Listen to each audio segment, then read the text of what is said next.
In life, we often hear stories of miracles, of the divine presence guiding people through impossible situations.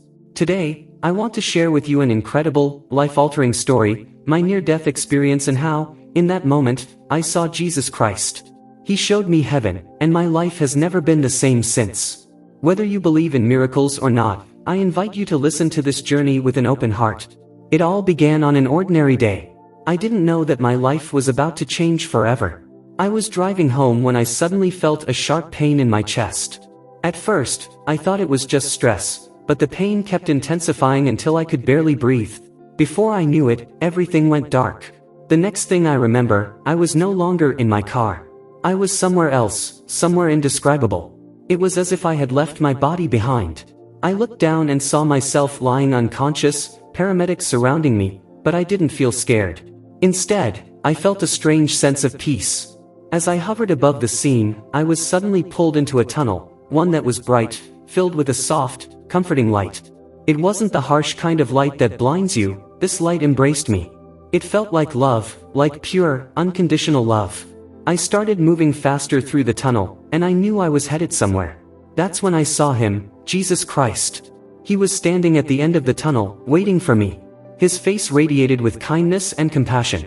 His eyes, so full of understanding, met mine, and in that instant, I knew I was safe. I was in the presence of my Savior. Without speaking, he extended his hand toward me.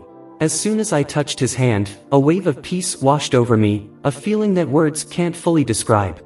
It was as if every burden I had ever carried, every fear, every worry, every regret, was lifted off of me. In his presence, I felt whole, like every broken piece of my life was being put back together. Jesus then began to show me something extraordinary. Suddenly, we were no longer in the tunnel. We were in a place that could only be described as heaven. The colors were more vibrant than anything I had ever seen on earth. The air itself seemed alive with joy. The light, much like the one I had seen earlier, surrounded everything, but it was more intense here, more divine. There were fields, meadows, and beautiful gardens that stretched far beyond what my eyes could see. Everything was in perfect harmony. I saw people, but they weren't just people. They radiated joy and love, as if their very essence was connected to the presence of God. I could hear music, a melody that didn't just fill the air but resonated deep within me. It was as if the music was a part of my soul, filling me with a sense of belonging, a sense of home. Jesus turned to me and spoke. His voice was gentle yet filled with authority. He said, "This is the place I have prepared for you. A place where there is no more pain, no more sorrow. A place of eternal peace." I was overwhelmed with emotion, tears filling my eyes. I knew in that moment that heaven was real, and not only that, it was far more beautiful and peaceful than I had ever imagined. I wanted to stay.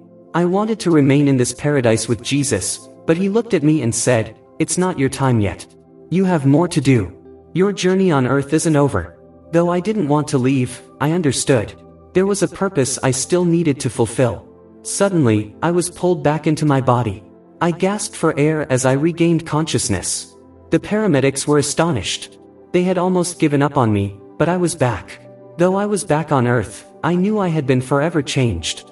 I had seen heaven. I had seen Jesus. Since that day, I've dedicated my life to sharing this story. I know now that we are all loved more than we can imagine, and that heaven is not just a promise, it is real. Jesus is real, and he is waiting for each one of us with open arms, full of love and compassion.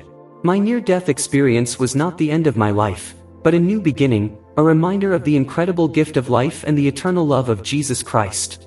Thank you for listening, and may God bless you.